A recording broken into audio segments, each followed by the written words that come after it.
here come the boom. Look who just stepped in the room. Got soldiers in every direction. As long as they steppin' in tune. I been all black with the groove. Watching Babylon fall to doom. Lord, know I'm ready and I know that you know that her love is deadly, but I am immune. These niggas talking rude to whom? That's a spot, you'll be moving soon, and you'll be leaving shortly. Still walking with them angels, yeah, they still enforce me. Got a whole lot of zeal, I can't get it off me. Plus I'm winning like I got a blue ribbon on me. He ain't want prep, bitch, I beg your pardon. See, I knew these niggas like to do that pillow talking, so that's why I bought a Glock to the slumber party. Got it off the dust. I just began to it pretty much. That brotherhood and weapon, gotta keep it in the clutch. If it ain't one West nigga, hush. I don't wanna hear it, keep your tone down. Had a couple complications, but it's on now. So you can kill it, speculation, bitch, I'm thrown down. And if you want a conversation, set his zone down. Nigga, what he say, I ain't hear him, I done zoned out. Can't walk, this a low mouth. I'm 44, I'm on another level with it. These niggas never listen, so I let the devil get his ass. I try to tell him, I'm a rebel nigga. Better be careful if you ever think I'm stepping in my path. Cause it ain't no game, stay in your lane. Now I'm playing twisted metal with his ass. Got it off the top. I just began to it pretty much. That brotherhood and weapon, gotta keep it in the clutch. Revenge to my main bitch, I think I got a crush. And she know that I got some sick shit inside me. But you know it should be K versus everybody. Got the side moving buttons like you Teddy Riley. I'ma race through the track like a Ricky Bobby. Got it off the top. I just began to it pretty much. That brotherhood and weapon, gotta keep it in the clutch. Gotta keep it with me, it's a must. Got it off the top. I just began to it pretty much. That brotherhood and weapon, gotta keep it in the clutch. If it ain't one West nigga, hot.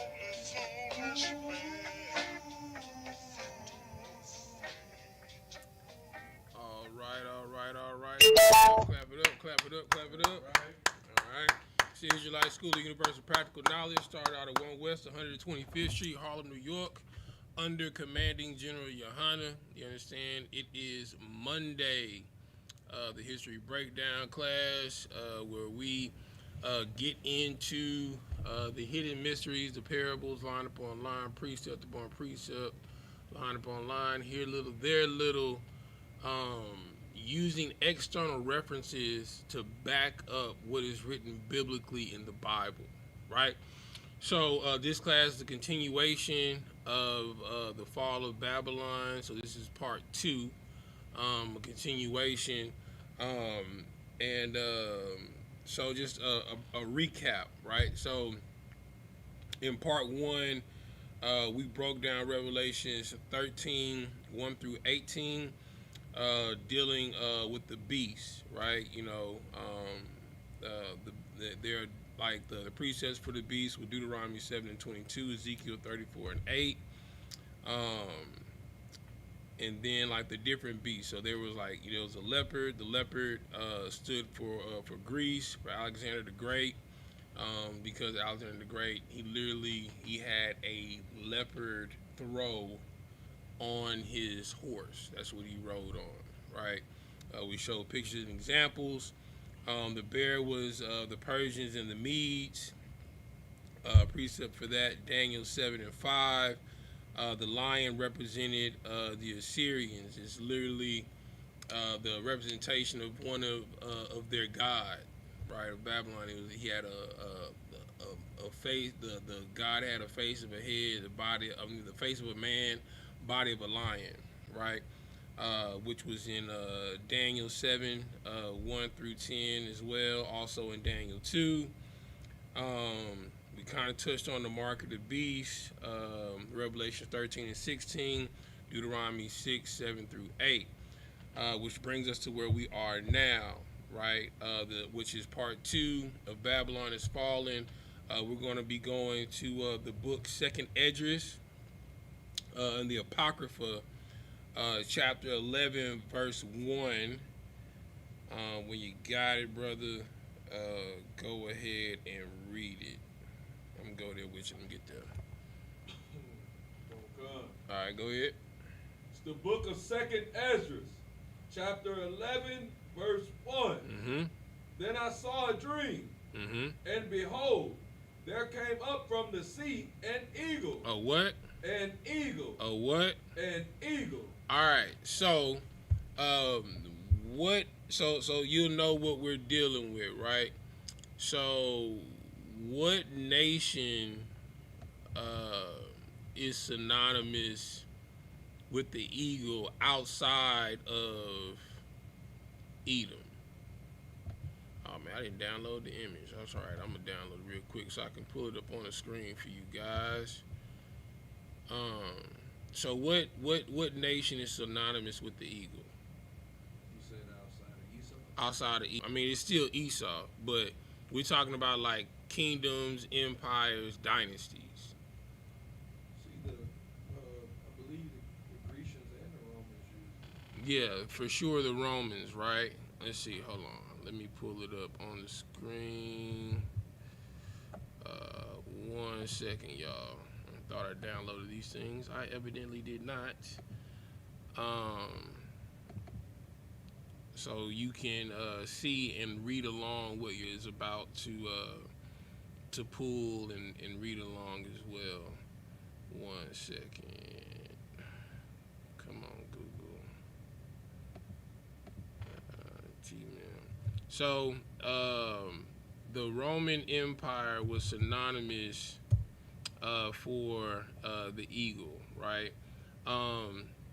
It's computer's moving slow. Just go ahead and read the excerpt that I sent you, the one with the eagle, the one I sent you on Messenger. Start with the one that has like the golden eagle with the background of red. That's the top of it. Mm-hmm. And Aquila, classical Latin eagle, which was a prominent symbol used in ancient Rome, especially as the standard of a Roman legion. It was a standard of a what? A Roman legion. Okay, keep reading. A legionary known as an aquilifier, the eagle bearer, carried this standard. Each legion carried one eagle. Keep reading. So while he's catching back up to where he was, go ahead. Had quasi-religious importance to the Roman soldier. It had what? Quasi-religious importance to the Roman soldier. So the eagle had quasi-religious, like it was like their god, right? So whenever the Romans would go to war, they would take this symbol with them. All right, I got it. Let me pull it up on the screen for them so they can see what we're looking at. Boom. Where are you? Right here. Bam. Okay. Unhide. All right. So, transition. All right. So that is the actual pole that they would bring out to war. The Roman soldier. And what did it say the name of the soldier was that carried it with him? Oh, the eagle bearer. Yes, yeah. Go ahead. The aquilifier or eagle bearer. All right. So read again where it said the eagle had a quasi-religious importance. The eagle had quasi-religious importance to the Roman soldier. Far beyond being merely a symbol of his legion. To lose a standard was extremely grave. To lose a standard was extremely grave. And the Roman military went to great lengths both to protect a standard and to recover of it, if it were lost.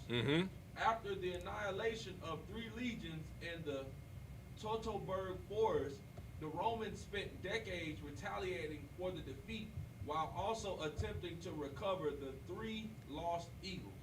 Keep reading. No legendary eagles are known to have survived. However, other Roman eagles, either symbolizing imperial rule or used as funerary emblems, have been discovered. Go ahead, brother. If I could. So is this where the game of capture the flag is almost originated with? Kind of, sort of. So like, that was a war game that was used by the Romans. So like, if somebody captures your flag, you had to go. It was in reverse. So like, if someone captured your flag, the game was to go and retrieve it by all means. Right? You would die. You would put your life on the line for a piece of gold melted on a stick. You know what I'm saying? Which is ridiculous. Like a man's life is worth less than an ornament on a pole. No homo. Salaki. That's what I'm thinking. Like, I'm hearing this, I'm like, well, damn, because I mean that's a chunk of gold they got sitting right there. Right. That'd be like, it's like snatching a rapper chain almost. Exactly. Days. Right. You know what I'm saying? You snatching a nation's chain. You know what I'm saying? You feel me? Okay. Right. Okay. All right. So let's go back to Second Esdras, chapter 11. Right. Book of Second Esdras, chapter 11, verse 1. Mm-hmm. Then I saw a dream, and behold, there came up from the sea an eagle. A what? An eagle. All right. So we established that the eagle is Rome. So out of the sea came Rome. This is a vision that he's having, right? So this is the end of the Grecian Empire. This is after Alexander the Great has died, and his nation's been torn apart and stuff like that by his generals and everything. So the world is looking for a new power to come into the earth, right? So the eagle, we know, is the Roman Empire. Keep reading. From the sea, an eagle which had 12 feathered wings. Which had what? 12 feathered wings. All right. So if the eagle is the Roman Empire and it had 12 feathered wings, right? What are the 12 feathers?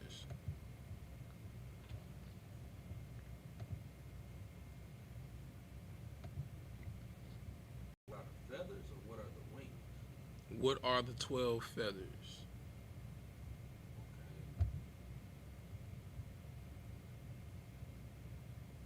Okay, well, the feathers would be. What do feathers do? Feathers don't do much. I know the wings is what. No, the feathers do a lot, right? So it's no difference from feathers for a bird is like, it's like the hair on your head, right? Like what does the hair on your head do? Okay. Well, let me ask you this: why do you wear a shirt and pants? What is that supposed to do? Protect my skin. There you go. That simple, right? So feathers protect, right? So it specifically said 12 feathers on the wings, right? So what are the 12 feathers that protected the eagle? And the eagle is Rome. So what are the 12 feathers that protected Rome? Be like 12 provinces or Close. Really, you're actually really close. So the 12 feathers are the 12 emperors of Rome, right? Let me pull that up on the screen. So 11 are known. The 12th is Julius Caesar. They had like 2 more after Caesar, right before the Roman Empire fell. I'm gonna put these up on the screen. All right, Uriah, pull the. It's a picture. It's just a bunch of it says the 11 emperors of Rome, starting with Augusta, and just we just gonna run through them and just name them real quick. The first one I have is Claudius, so Augustus go before him. Yeah. So go. So you should have like Augustus, Nero, Claudius. Yeah. That's what I'm saying. Mine start with Claudius. It's two of them. You have two pictures. Mm-hmm. You should have two pictures. Yeah. Okay, we got Augustus, Nero, Claudius, Tiberius, Vespasian, Caligula, Domitian, Titus, Nerva, Hadrian, Galba, Otho, Vitellius, Julius Caesar. All right. So these are the 12 feathers, right? The feathers represent the rulers or the protectors, 'cause that's what feathers do. It protects the skin of the bird. Also allows the bird, to do flight. You know what I'm saying? So the 12 feathers represent the 12 emperors, the rulers of the Roman Empire. All right. So now let's go back to Second Esdras. All right. Keep reading. Second Esdras, chapter 11, verse 2. And Salakia, which had 12 feathered wings and 3 heads. And 3 heads. All right. So, what are the 3 heads that are synonymous with the Roman Empire? So, I mean, the only 3 I could think of. Well, one of them for sure. You want the what they are today, or you want, I mean, what we assume them as today, or you want who they were back then? The 3 heads are known by one name. I mean, it's the government. Okay, but the government was specifically formed by 3 people, and they were called something.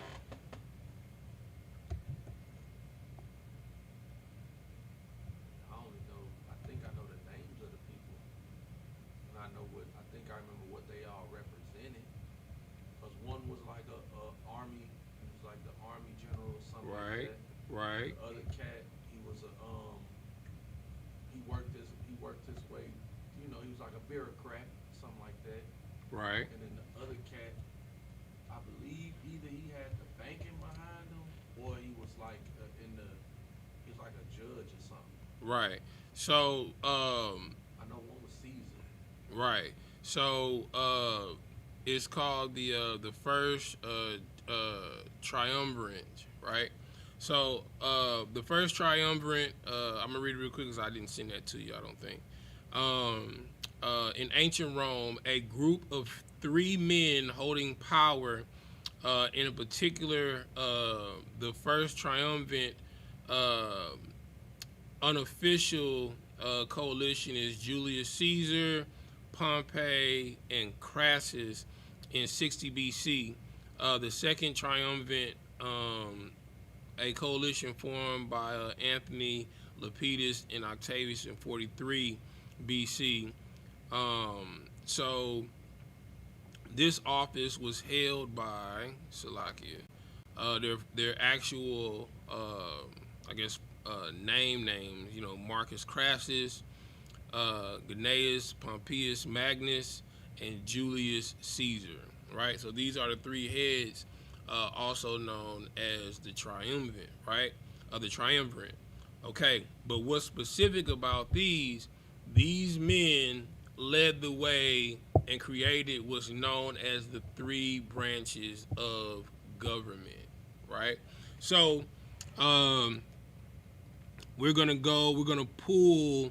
So like Marcus Crassus. I'm gonna pull, a quick little fact on him real quick, and we're gonna run through these dudes. They're not really important, but just to give you info and insight on who these guys were. So here we go. Let me just do them in order. Let's see. I think this is Crassus right here. No, that's Pompey. All right. Okay. All right. So go to the picture of Marcus Crassus.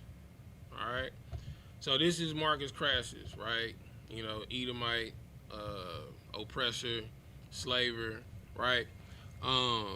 More importantly, what I want you to focus on, what was his office? The one with the picture right here? Yeah. What does it say his office was? Military commander and politician. Keep going down like that. That's occupation, office. Council of Rome. All right. So I want you to keep that in mind when we go through each one of them, right? So that's Crassus, right? So we're gonna pull up Pompey. You know what I'm saying? All right.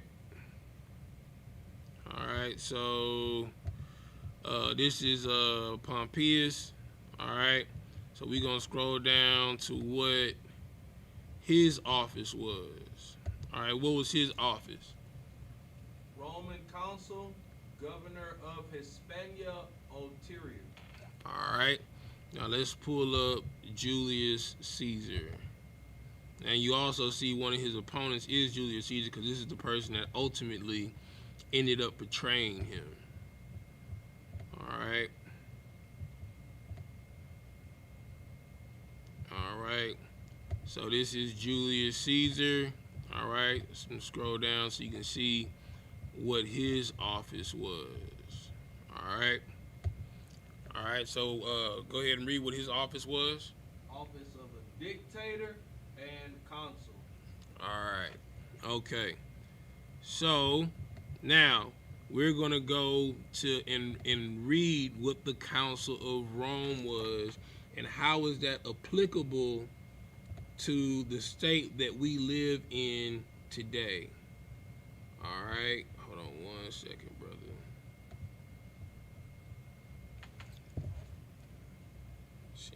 I think I sent it to you. Hold on, not the one from the Encyclopedia Britannica. Maybe I didn't send it. I'm sending it to you right now.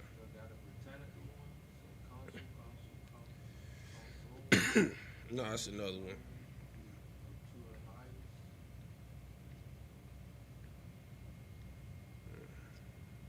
It's coming to you.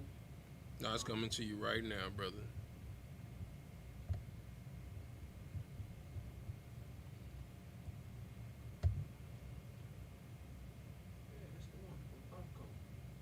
Oh, so you had it already? Okay, no sweat. All right, let me. Did I put it in this folder? All right, I don't have it in this folder, so he's just gonna read it. You know what I'm saying? So you guys follow along. All right, so start at the one that says the councils of the monarchical branch. All right, so the Roman government was broken up into 3 branches, right? So we're going to go over it and see what the similarities are. All right, go ahead. Consuls, the monarchical branch.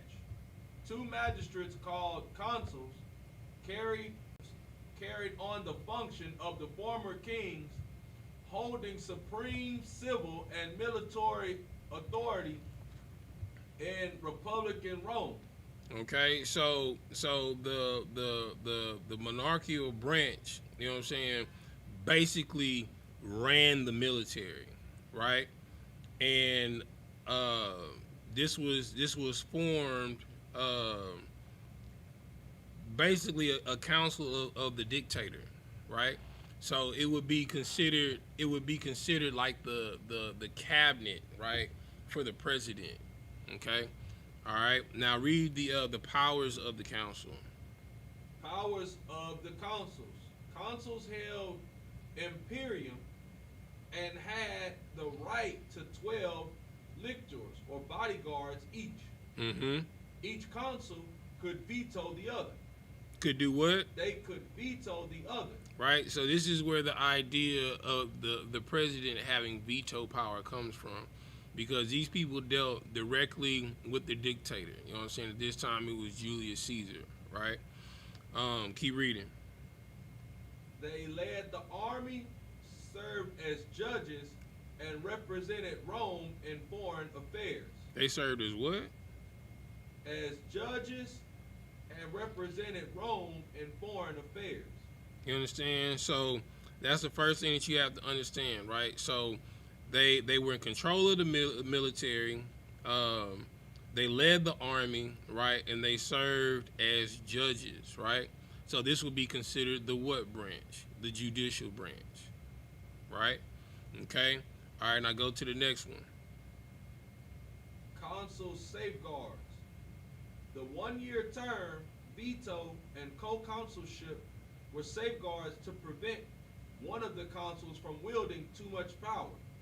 In emergencies, such as times of war, a single dictator could be appointed for a 6-month term. You know what I'm saying?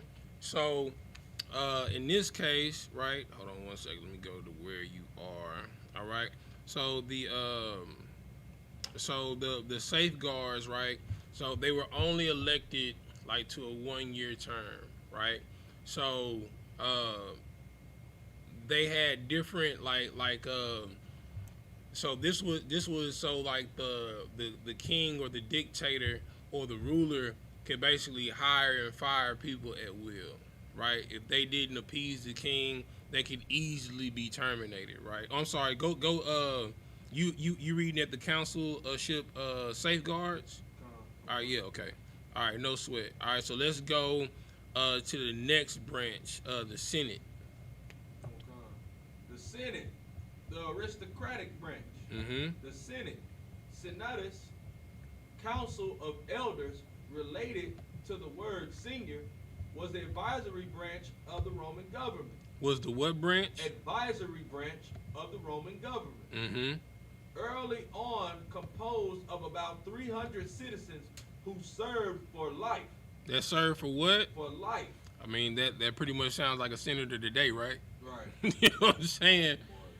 They die up there. You know what I'm saying? As a matter of fact, let me put this image up on the screen so you can kind of see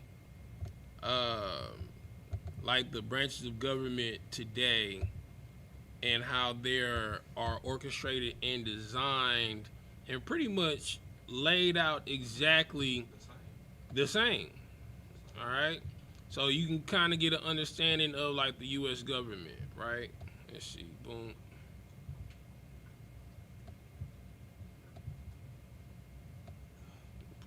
Bring this up on the screen. Because if I could, Go ahead.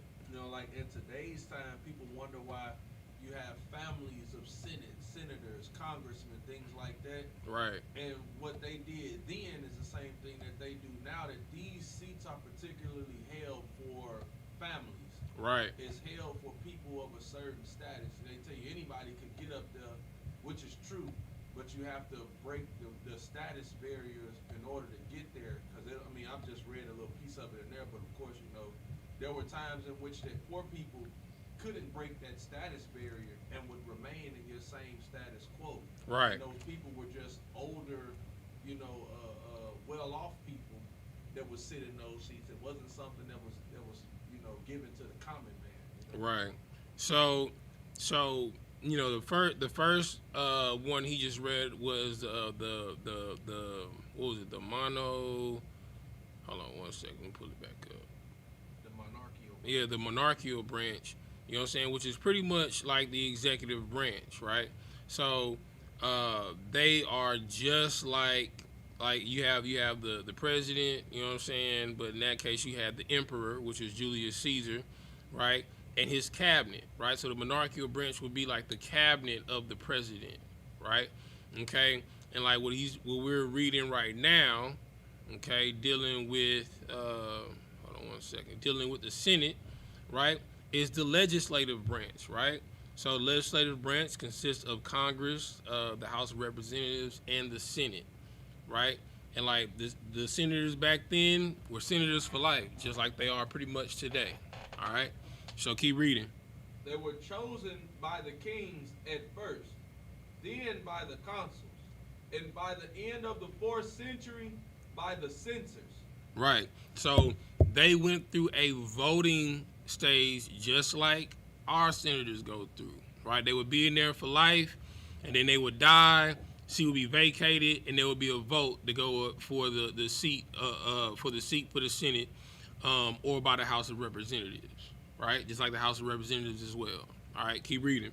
The ranks of the Senate, drawn from ex-consuls and other officers, property requirements changed with the era.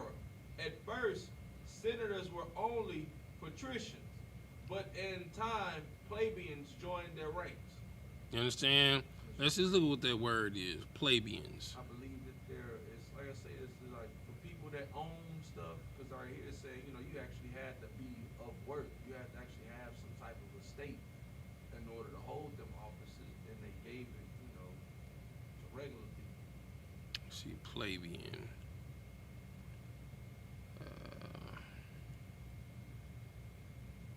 All right, let's see what this word means. Go ahead. Plebeian, it's a noun, a commoner. A what? A commoner. A what? A commoner. Mm-hmm. A member of general citizenry in ancient Rome, as opposed to being the privileged patrician class. Right, because remember, as it says in the definition, initially the Senate was set by the king or the emperor, right? Then it was set by its peers, right?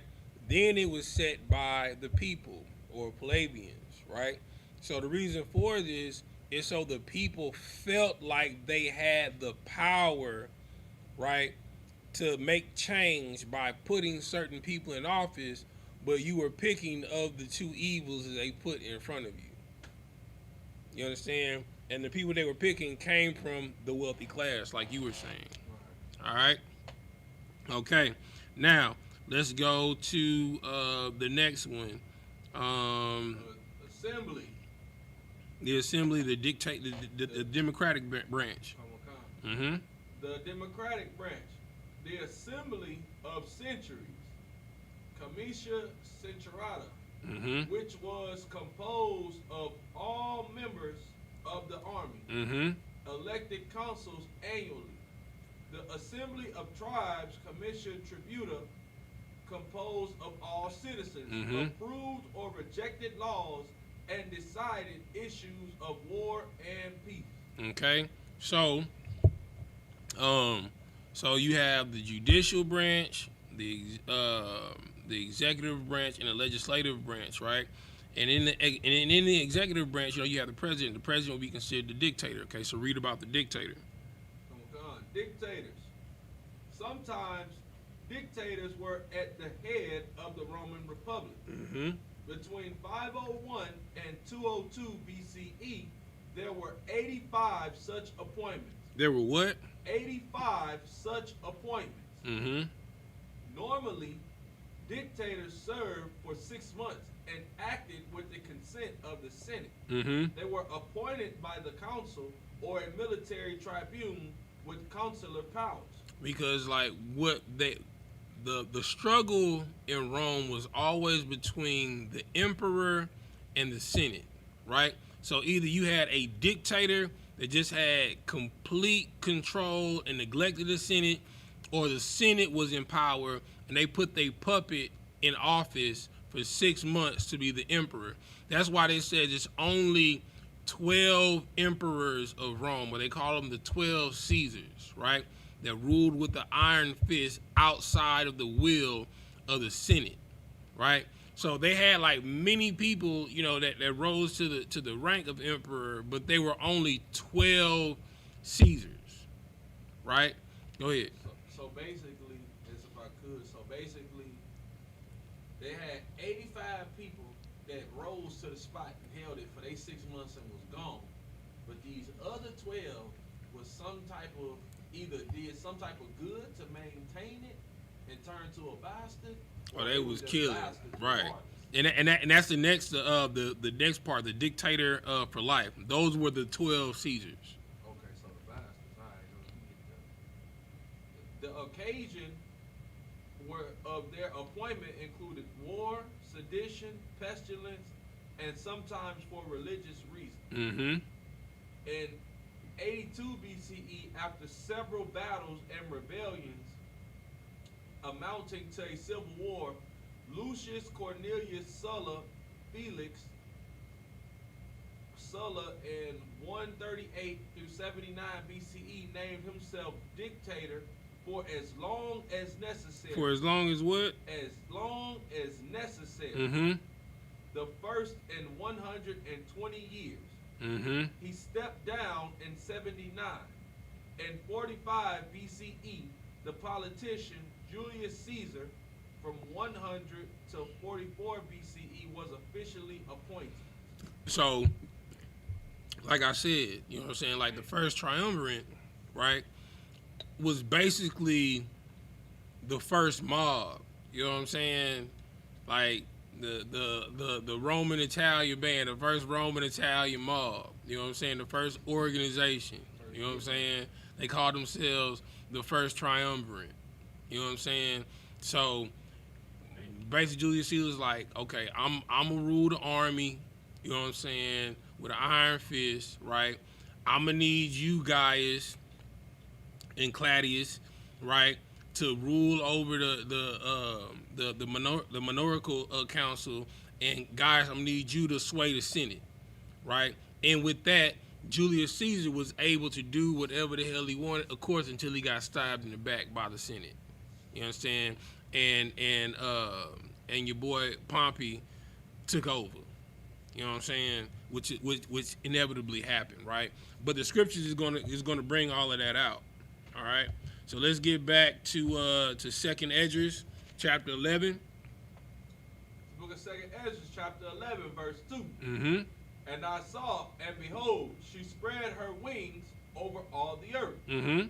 And all the winds and the air blew on her and were gathered together.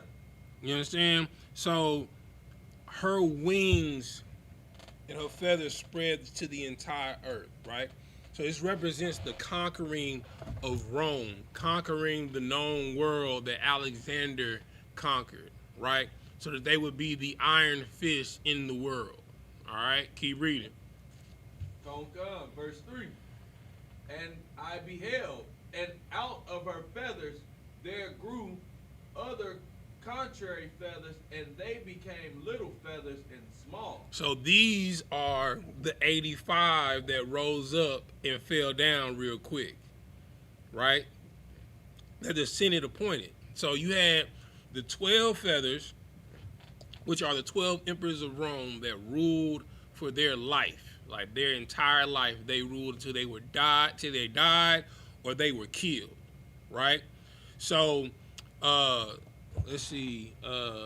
Joshua Alexander did the 12 Caesars start under Julio Claudian dynasty? So the beginning of the 12 Caesars started with Augusta, right?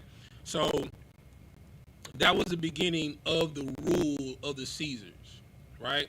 So that list, if you're just tuning in, we went. You can go back to the beginning of the class. We went over the entire list of the 11 emperors of Rome before Julius Caesar. Julius Caesar would be the last one that ruled for life, right? But then, like Uriah brought out, dealing with the Senate, right? They established 85 different rulers in between that they would only rule for 6 months at a time, right? Because they were controlled by the Senate, right? And these are the little feathers that it's talking about that grew out of the 12, right? So you got the 3 heads, right? The 3 heads, again, on the bird, just reviewing, backtracking. are Marcus Crassus, which was the legislative branch, right? You have Gnaeus Pompeius Magnus, which was the executive branch dealing with the politics, right? Dealing with the Senate, all right? And then you had Julius Caesar, which was the judicial, which was over the military branch of government, right? So out of these three heads, right, you have the 12 wings, all right, which were the 12 emperors of Rome, right? Because Julius Caesar, he modeled himself after Augustus, which was the first great emperor of Rome, right? The first one to rule for life. So he modeled himself after them and after all of the other rulers of Rome that preceded him, the other emperors, right? All right, and then we're at where little wings grew out of the 12, right? These are the other rulers that came and went, you know what I'm saying? Like in the twinkling of an eye, that were insignificant. They were either killed off or vacated from their seat. All right, let's keep reading. Verse 4, but her heads were at rest. Mm-hmm. The head in the middle was greater than the other, yet rested it with the residue. All right, so the head that was greater than the other, of course, is Julius Caesar, because he was the emperor, right? He was the more known of the first triumvirate, right? Because he was basically the last great emperor of the Roman Empire, right? And with the Roman Empire, to this day, when you think of Rome, the first name that you think of is who? Julius Caesar. All right, keep reading. Moreover, I beheld, and lo, the eagle flew with her feathers, and reigned upon earth, and over them that dwelled therein. All right, so the eagle ruled the known earth, right? Like the Roman Empire, that eagle, right, that was on that staff, right, was a boot on the ground and a boot on the neck of every nation on the earth. It was subdued under the Roman Empire. All right, keep reading. And all of this is important, right? Because we went over the Maccabean Wars, and we went over the Hellenization, right? So the Hellenization took place due to Alexander the Great, right? Where you couldn't profess yourself to even be a Jew, keep your feast days and things of that nature, right? That was carried on by the Roman Empire, right? Because like Christians like to believe, like Christians, like I just don't understand how the Old Testament like ends basically in the Assyrian Empire, and then the New Testament just starts in the Roman Empire. There's a lot of time in between there. You understand? Like, you never thought to ask yourself, like, what happened in between the Assyrians and the Romans with the children of Israel, with the Jews or the Southern Kingdom and the Northern Kingdom? What happened? Right? That's why the Apocrypha is so important. Right? So the first and second book of Maccabees goes over the Hellenization of the Jews, right? It brings out Alexander the Great, King Darius, Artaxerxes, Cleopatra, Ptolemy.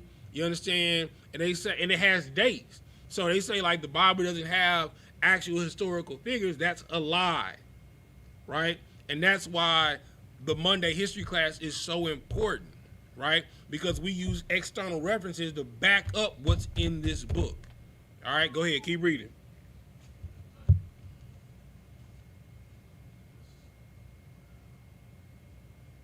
Verse 5. Mm-hmm. Actually, I'm at the end of verse 5. And over them that dwelt therein. Mm-hmm. Verse 6. I saw that all things under heaven were subject unto her. Uh-huh. And no man spake against her. No, not one creature upon earth. Verse 7.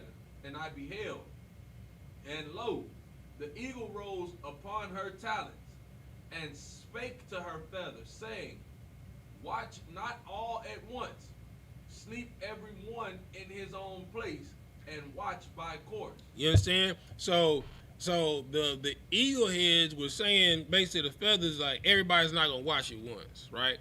Every man in his place in course, right? So basically what they're saying is each of y'all gonna have y'all turn to rule, right? In succession, in major or minor status in place, right? So while one is ruling, the other one is asleep. So what does that mean? They're dead. You understand? Or they're not alive yet, right? But we're gonna get to that. Keep reading. But let the heads be preserved for the last. You understand? And Julius Caesar was the end. Basically, you had two minor rulers that heralded in the Byzantine Empire after the Roman Empire fell. What was their names? I got them right here. Hold on one second. You had Constantine. You know what I'm saying? And then you had Galerius, Valerius Maximinus, right? But those herald in the Byzantine Empire, right? And the Christendom of the Roman Empire, right? From the paganism of praising and worshiping the eagle, but they were still praising and worshiping the eagle. They just called the eagle Jesus. You know what I'm saying? You feel me? All right, keep reading.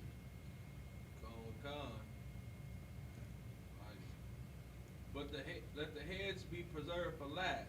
And I beheld, and lo, the voice went not out of her heads, but from the midst of her body. Mm-hmm. And I numbered her contrary feathers, and behold, there were 8 of them. And I looked, and behold, on the right side there arose one feather, and reigned over all the earth. Verse 13. And so it was that when it rained, the end of it came, and the place thereof appeared no more. Mm-hmm. So the next following stood up and reigned, and had a great time. Mm-hmm. And it, verse 14, and it happened that when it rained, the end of it came also like as the first. So just like it said, the 3 heads that were at the end are saying that y'all will sleep and rest, and each of you will have your turn to rule. Talking about the 12 major emperors of Rome. Also talking about the minor wings, the 8 wings that came out of those, the ones that didn't really take root. Yeshua Alexander asks, did the first triumvirate get their start defeating Spartacus, the slave rebellion? No, that's not how the Roman Empire came to be. So that's TV, right? What you want to do is, if you want to get an understanding on the start of the Roman Empire, you want to look up Romulus and Remus, right? That story is the beginning of the Roman Empire, right? And we briefly went over that. All right, keep reading.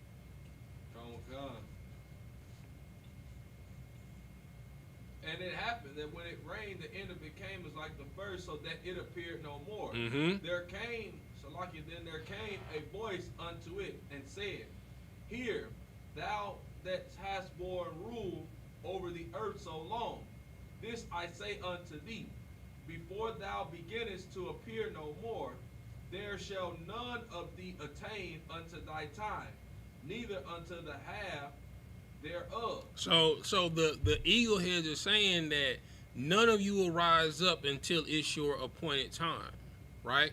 So it's letting them know, because like all the feathers are eager. Because remember, when we went over in the fall of Babylon, the first one, we were talking about Alexander the Great.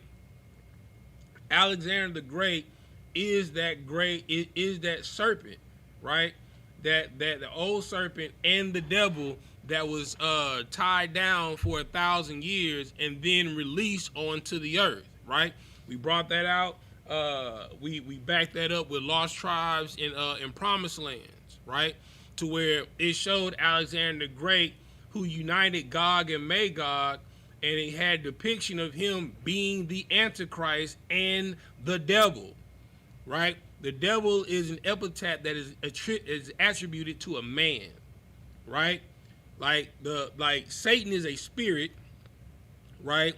A devil is a man, and the spirit of a devil is Satan.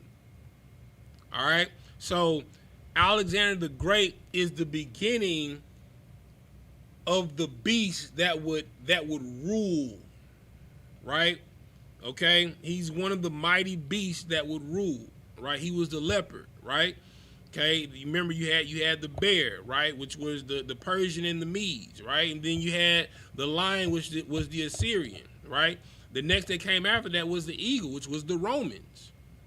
All right, keep reading.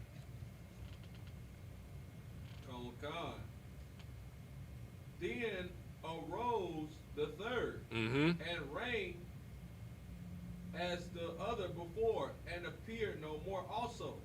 So went it with all the residue one after another, as that every one reigned, and then appeared no more. Then I beheld, and lo, in process of time, the feathers that followed stood up upon the right side, that they might rule also. That they might do what? Rule also. Okay, so you got the major and the minor feathers. It's like, well, I want my turn too.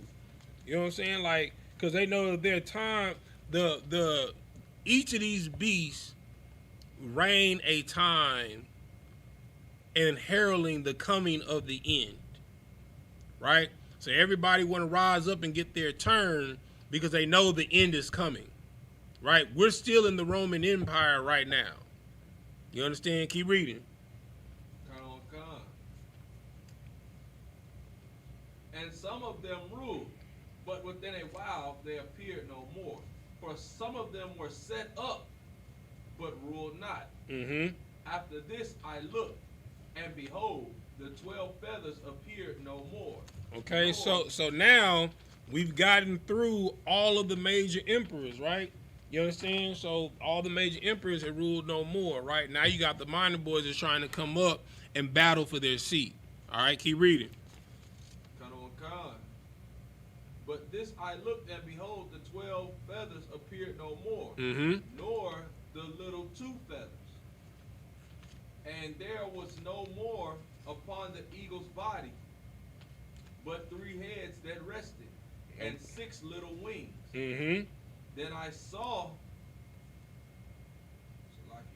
that the 2 little feathers divided themselves from the 6, and remained under the head that was upon the right side, for the 4 continued in their place. And I beheld, lo, the feathers that were under the wing thought to set up themselves and to have the rule.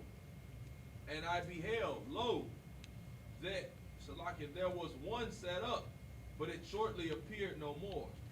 And the second was sooner away than the first. Right. And behold, and lo, the 2 that remained thought also in themselves to reign. And when they so thought, behold, there awakened one of the heads that were at rest, namely it that was in the midst, for that was greater than the 2 other heads. And what did he do? Keep reading. Verse 30. And then I saw that the 2 other heads were joined with it. And behold, the head was turned with them that were with it, and did eat up the 2 feathers. And did what? Eat up the 2 feathers under the wing that would have reigned. And this is the beginning of what it talked about in Zechariah 14 and 13. Pull that for me. You understand? So, like how we brought out in the first part of the fall of Babylon, right?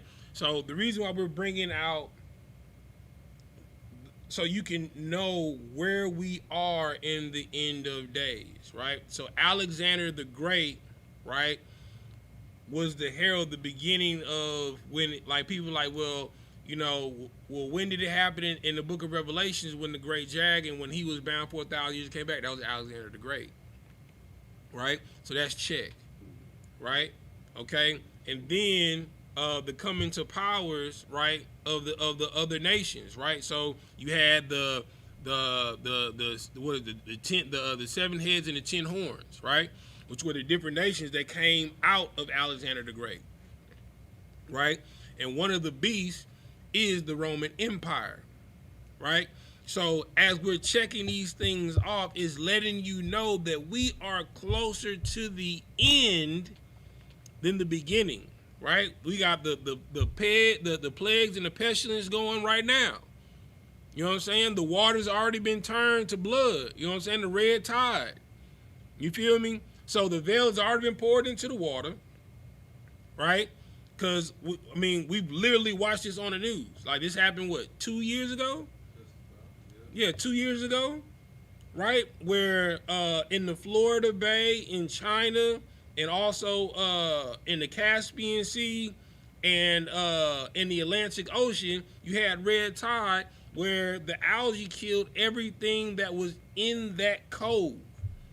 You understand? The same thing that happened in Egypt is happening now, right? Then we had the swarm of locusts, right, that happened in the northern Africa, right? Came through, ate up everything to where they had a drought and famine, right? So we are closer to the end than to the beginning. Right. You understand? That is why it's important. If you do not know your history, you're going to fall for whatever they put in front of you, like real, like fake wives or whatever. You know what I'm saying? Like all these distractions, it don't matter. You know, like when these things that happen, like COVID, you know, in the Israelite School of Universal Practical Knowledge, we're not shocked and appalled because, we're right on track. We're right where we're supposed to be, right? And there's going to be something that's going to come that's going to be worse than COVID. Because remember, first was malaria. You know what I'm saying? Well, first was the smallpox, then it was the measles, then it was the chicken pox, right? Then it was malaria. 2 years of Spanish flu. And 2 years Spanish flu, right? And then after Spanish flu, you had West Nile. You know what I'm saying? Now you got COVID-19. It's going to be something that's going to be way worse than that's coming after that, right? COVID-19 affected the whole world. Watch what's about to happen next. You understand? Like, never in the history of the United States have they given out free money like they're giving out free money, right? It's all to distract you because destruction is coming to America.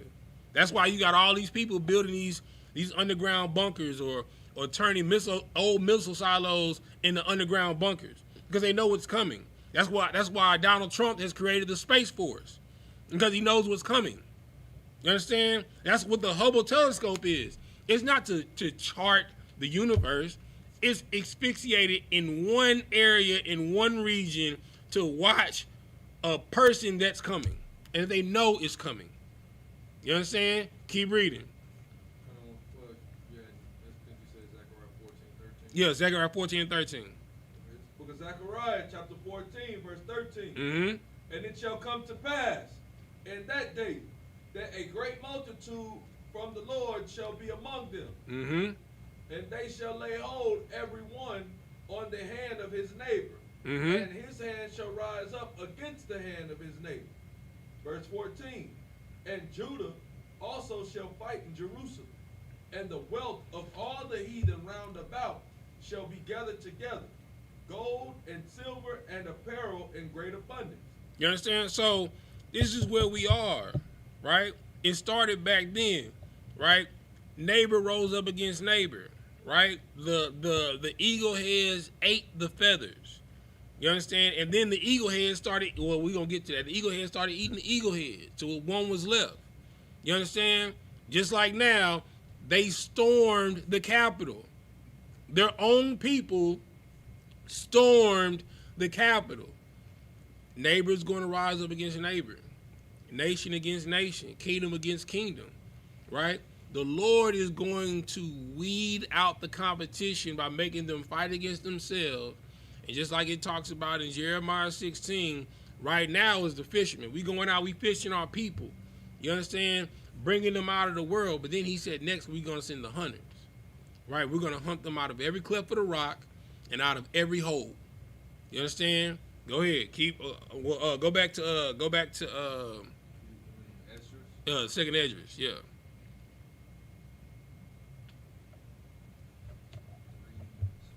I think you were at 31. Second Esdras 11:31. Mm-hmm. Second Ezra chapter 11, verse 31. Uh-huh. And behold, the head was turned with them that were with it, and did eat up the two feathers under the wing that would have reigned. Mm-hmm.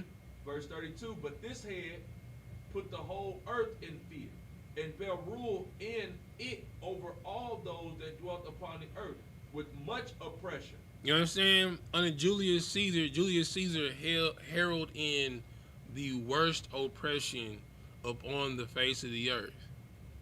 And that is what's happening now. Right? The spirit of Julius Caesar, the spirit of Alexander the Great is still here upon the face of the earth, which is the spirit of the devil. This is why we say the white man is the devil that the Bible speaks of. Right? Because they are the worst oppressors upon the face. They're the type of thief that comes in. Not only they take the food out your refrigerator, they take the refrigerator. They don't take the TV. They don't just take the TV. They take the entertainment center. You know what I'm saying? They don't just take the sofa. They take the rug that the sofa is sitting under. And then when they take the rug, they take the slab. And they take your frame. They take the whole house. Right? He's not content in what he has. Then come police you about your shit being stolen. Right. And sell it back to you. Right. You know what I'm saying? It's a whole different kind of You know what I'm saying? Like the white man is such a devil, man. Like he is exactly what Esau is attributed to, a cunning hunter. He finds new ways to entrap blacks, Hispanics, and Native Americans to either enslave them or kill them. Right. You understand? Keep reading. And bear rule in it over all those that dwelt upon the earth with much oppression. Mm-hmm. And it had the governance of the world more than all the wings that had been. Damn. Right. Verse 33. And after this I beheld, and lo, the head that was in the midst suddenly appeared no more like as the wings. You understand? Because he was killed, just like the wings were killed. You understand? They murked him. You understand? Neighbor's going to rise up against neighbor. You understand? Because they all want all of the power.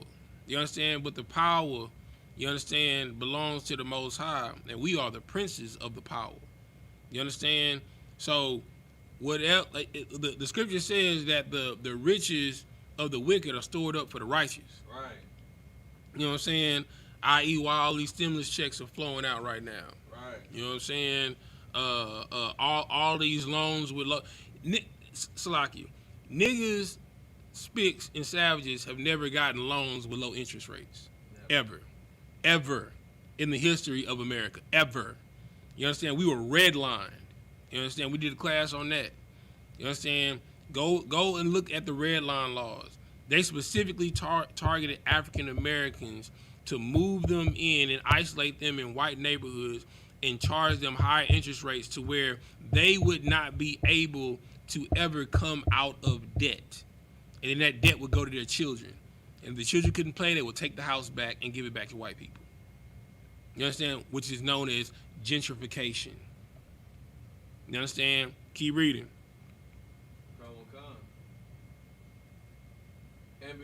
But there in the midst, but there remain the two heads, Mm-hmm. which also in like sort ruled upon the earth, and over those that dwelt therein. Verse 35. And I beheld, and lo, the head upon the right side devoured it. Did what? Devoured it. Did what? Devoured it. The neighbor rose up against that neighbor and killed him too. Keep reading. That was upon the left side. Then I heard a voice which said unto me, Look before thee, and consider the thing that thou seest.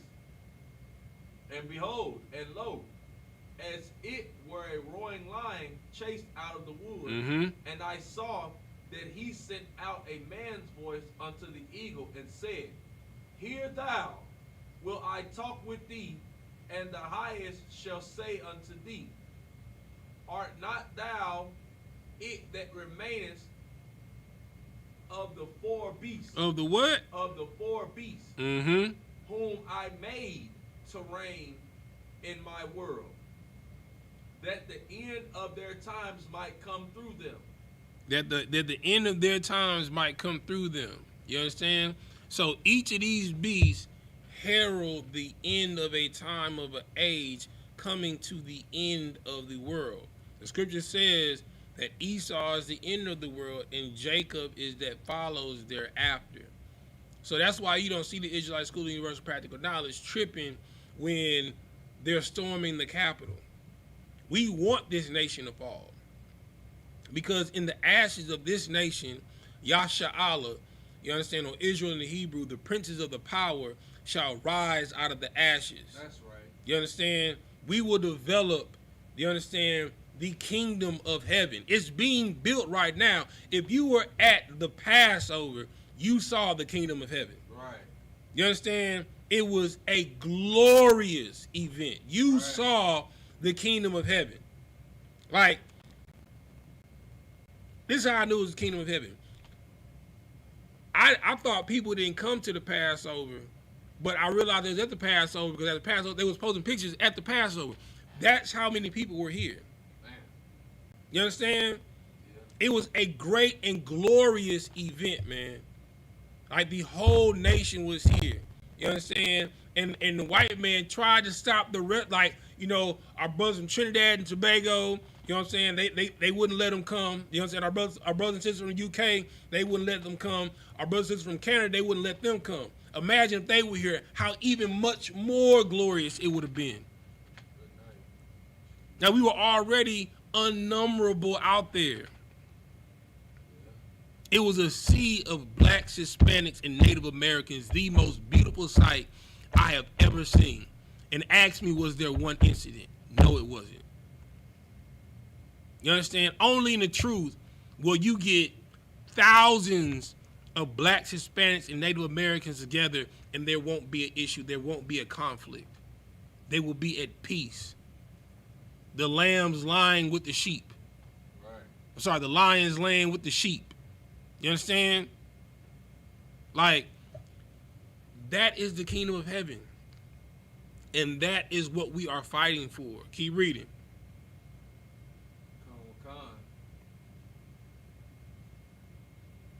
And the fourth came and overcame all the beasts that were past, and had power over the world with great fearfulness, Mm-hmm. and over the whole compass of the earth with much wicked oppression. With what? Much wicked oppression. Mm-hmm. And so long time dwelt he upon the earth with deceit. For the earth hast thou not judged with truth. Mm-hmm. For thou hast afflicted the meek and hurt the peaceable. Thou hast loved liars and destroyed the dwellings of them that brought forth fruit. Man, give me 2 Timothy chapter 3, verse 1. You understand? And this is how you know that the spirit of the Roman Empire is still here. This is the book of 2 Timothy chapter 3, verse 1. Mm-hmm. This know also that in the last days perilous times shall come. What times? Perilous times. Uh-huh. For men shall So basically, oppression. You understand? Evil times, wicked times. Keep reading. For men shall become lovers of their own selves. You understand? YOLO, you only live once. You know what I'm saying? Might as well do it up. You feel me? Keep reading. Boasters. Mm-hmm. Proud. Blasphemers. Disobedient to parents. Mm-hmm. Unthankful. Unholy. Without natural affection. Homosexuals. Keep reading. Truce breakers. Uh-huh. False accusers. Mm-hmm. Incontinent. Mm-hmm. Fierce. Mm-hmm. Despisers of those that are good. Mm-hmm. Traitors. Heady. High-minded. Lovers of pleasures. More than lovers of the power. That is today. You understand? That is the purpose of social media. You understand? To show how much you love yourself. You understand? That is the whole purpose of social media. You understand? To show how much you love yourself and that you don't love God. But here in the Israelite School of Universal Practical Knowledge, you know, we post brotherhood. Right. We post sisterhood. You understand? We post class. You understand? The things that will save your soul. You understand? Keep reading. Okay. Having a form of godliness, but denying the power thereof. Because everybody's spiritual.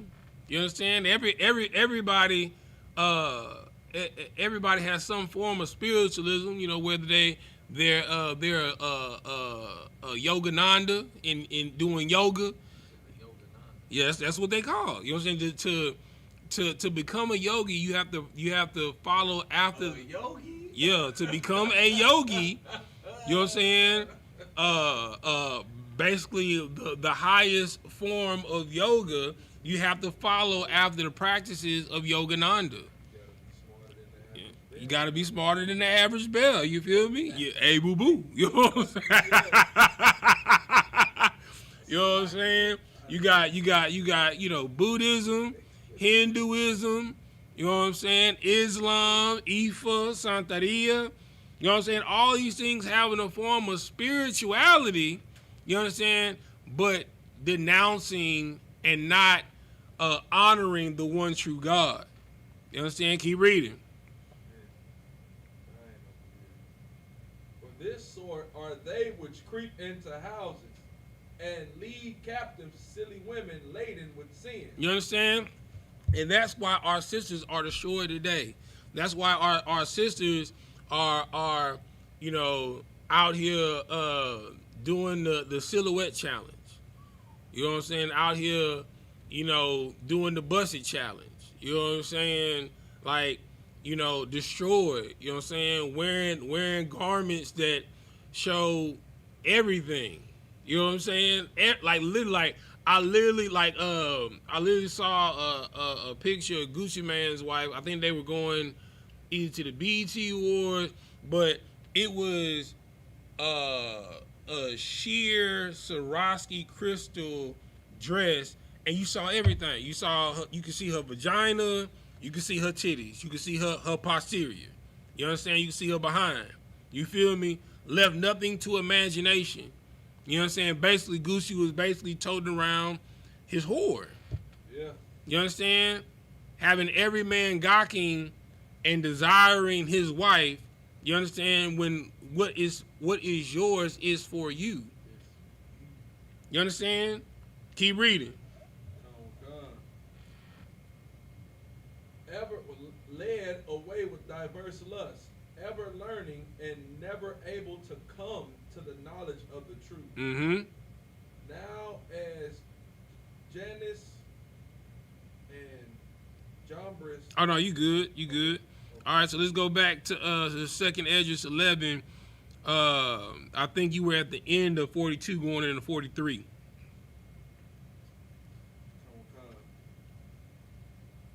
Book of Second Ezra, chapter 11, verse 42, or at least the end of it, and has cast down the walls of such as did thee no harm. Mm-hmm. Therefore is thy wrongful dealing come up unto the highest, and thy pride unto the mighty. The highest hath also hath looked upon the proud time, and behold, they are ended, and his abominations are fulfilled. So we are in the proud times, right? That, like what we read in 2 Timothy, is the state of the last days, right? We are in the proud times, the end of the Roman Empire, right? So this is how you know it's the end. This is how Rome fell, right? So they were stretched far and thin, right? So the United States has 800 bases on foreign soil. Yep. So you're stretched too thin. All right, so that was one thing. All right. The second thing was they openly embraced homosexuality and pedophilia in the Roman Empire. Yep. Same thing with the Grecian Empire. Yep. This is how they fell. They were stretched too thin, that they openly accepted homosexuality and pedophilia. You understand? That's the mentor-mentee relationship. That's where that comes from, right? The mentor was the predator, and the mentee was the child they were preying on, that they were having sex with. That were their boy lovers, right? i.e., why they never had beards. They kept themselves shaven so they can look like boys because they were boy lovers and they were homosexuals, right? So here we are in America. Our forces are stretched far and thin, right? And then on top of that, we got the LGBTQR, and now they've added P for pedophilia. You know what I'm saying? Pedophilia is accepted in the whatever the hell their acronym is. If they just pass some stuff out in Cali, man. Like their acronym is almost as long as this table. It's ridiculous. But go ahead. You say we're passing them out in Cali and what? It's what is the goddamn law? It's called SB something. SB 202. Is it SB 202? I can't think of the SB, but it's in California, where now they've given it clearance that a person, as long as they're within 10 years range of the minor, that they cannot be charged with a rape crime. Hold on, say that again. If they're within 10 years of the age of the person that they harm, they're within 10 years. It goes as I'm gonna get you. What like assault or something like that? It's like a minor assault. It's barely any. Here it goes. SB 145 in California. So it's called. So the name is called SB what? It's SB 145. So an honest judge will determine whether or not the action was consensual, illegal, or not. Warrant lifelong. It aims to let judge decide, not rule, because this seems to target people in the LGBT community. So because of this, or with this, it doesn't legalize, or it doesn't. What it does is, as long as the person is within 10 years, because then it's voluntary sexual activity. So it's a requirement that if this is what it is, then it can be dictated within the specified amount of years between the abuser and the abusee, that this could have been voluntary activity. So okay, Shalakia. Make sure I got this right. Okay, here it goes right here. Currently, for consensual yet illegal sexual relationships between a teenager, 14 to 17, and a partner within 10 years of age, sexual intercourse does not mandate that the offender to go into the sex offender registry.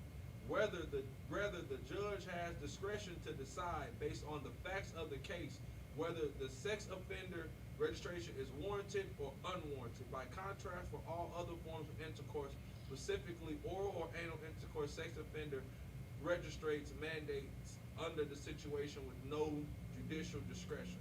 But it gives them the right to have sexual relations with somebody within 10 years of age. So basically, a 25-year-old rapist, a 15-year-old girl, and if the judge say that, okay, based off the information gathered here today, she consented, consented, like she was hot, and she was consented to having sex with him at 15. At 15, and you know what? She was hot in the pants. It's cool. So she not old enough to have the right mind to know to go through a stop sign or a stoplight, but she can make the right decision to have sex at 14 and 15. Good night. 22 with a 12-year-old. So you can be 20 and have sex with a 10-year-old. With a 10-year-old. That is disgusting, Doc. That is disgusting. I don't make the laws. You can be 17 and have sex with a 7-year-old in California. I don't make the law. And it depends on to the judge of whether or not you go into the sexual offender registry. So you can do it. So if I can prove that a 7-year-old wanted me to bust it wide open, you know what I'm saying, I get off. That is disgusting, Doc. I don't make the law. Hey, send that to me. Send that to me, brother. Please. I'm bringing that out of camp. That is disgusting. This was, I forget,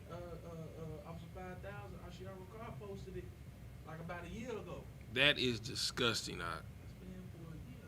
Yeah, no, 2019. Yeah, that's how long it's been. Wow. So I'm pretty sure they've had some amendments to it that make it even more egregious. You understand? All right, let's wrap this up. Still in Esdras. Mm-hmm. Then you at 44. Come on. All right. The highest also hath looked upon the proud times, and behold, they are ended. Mm-hmm. And his abominations are fulfilled. Verse 45, and therefore appear no more thou eagle, nor thy horrible things, nor thy wicked feathers, nor thy malicious heads, Mm-hmm. nor thy hurtful claws, nor all thy vain body. You understand? So when we wish death on the enemies of Israel, right? When we do the prayers and we pray the curses, what we're doing is biblical. We're praying for the end of tyranny. We're praying for the end of malicious and malevolent behavior towards blacks, Hispanics, and Native Americans. We're praying that what happened to Sandra Bland, to Alton Sterling, to Philando Castile, to Alton Sterling, you understand, like, will never ever happen again. You understand? And I don't understand that. Like, you know, the brothers out in Las Vegas, you know, did their, you know, they out there doing their thing, pounding the pavement. You know, shout out to them brothers. You know what I'm saying? Give those brothers a hand. Right. You know what I'm saying? You know, interviewing the locals and stuff like that, and they came across this one cat, and you know, the brother basically said, if you break the law, you deserve to die. So if you get 45 school zone, you deserve to die. You understand? For jaywalking, you deserve to die. That's being of your father, the devil. You understand? Yeah, and my brother said it so act. That is being of your father, the devil. You understand? Keep reading. God damn. We are destroyed.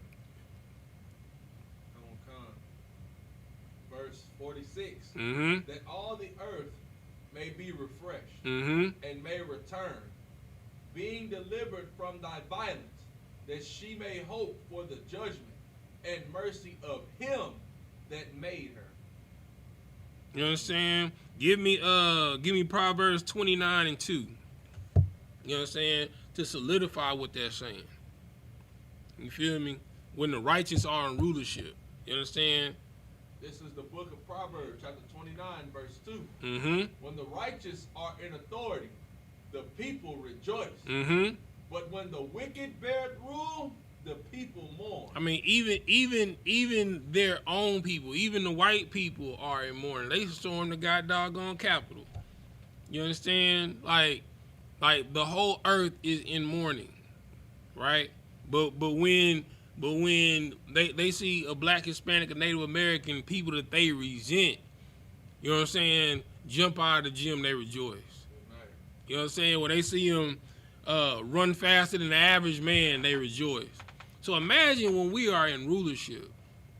You understand? Because like we naturally give. You understand? Like, you know, my partners in the world, you know what I'm saying, before I came into the truth, you know, if I had a jumbo jack with cheese, he had half. You know what I'm saying? We have a zeal, it's just not according to knowledge. You know what I'm saying? Because every man is looking for that brotherhood, looking for that bond. You understand? Looking for that camaraderie. You know what I'm saying? I.e., why they join fraternities, why they join gangs. You understand? Why they join organizations, you know what I'm saying, to feel a part of something. You know what I'm saying? You're looking for everything except within yourself, within your people, within your culture. You understand? Everything that we need is within us. You understand? And in this time, in this day, in this age, we need to look towards one another. If nothing showed me with this Passover that just passed, you understand that all I need is my brothers. You understand? Like the things that were accomplished here in Houston with the lead of the generals and the captains, you know what I'm saying, and the officers. You understand? Like I've never in my life seen men come together with one common goal to get things accomplished and done with no excuses. You understand? With no excuses.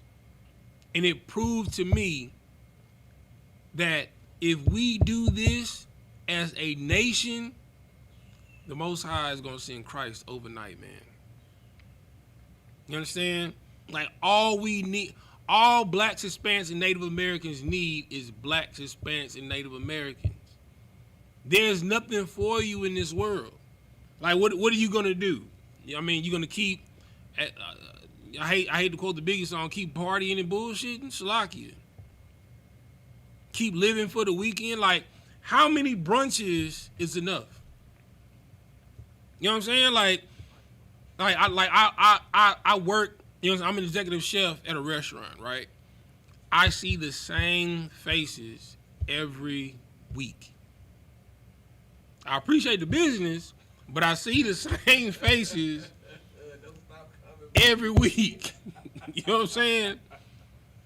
You know what I'm saying? Drinking the same drinks, doing the same dances, getting drunk. Like, I don't understand. There's so much more to life. If you're not living a life of service, you're not living a life at all. The Lord doesn't give you things for you. Right. The Lord gives you an increase to increase others. It's never about you. You understand? Give me Ecclesiastes. I think it's 12. Give me the whole duty of man. You know what I'm saying? Like your duty is not to yourself. It's not, you know, to your libido. It's not to your pleasure. It's not for your own glory. You understand? I believe it's the very end of Ecclesiastes, chapter 12. 13, it said, let us hear the conclusion. There it is. There it is. And let us hear, this is the book of Ecclesiastes, chapter 12, verse 13. Let us hear the conclusion of the whole matter. Fear God and keep his commandments, for this is the whole duty of man. Verse 14.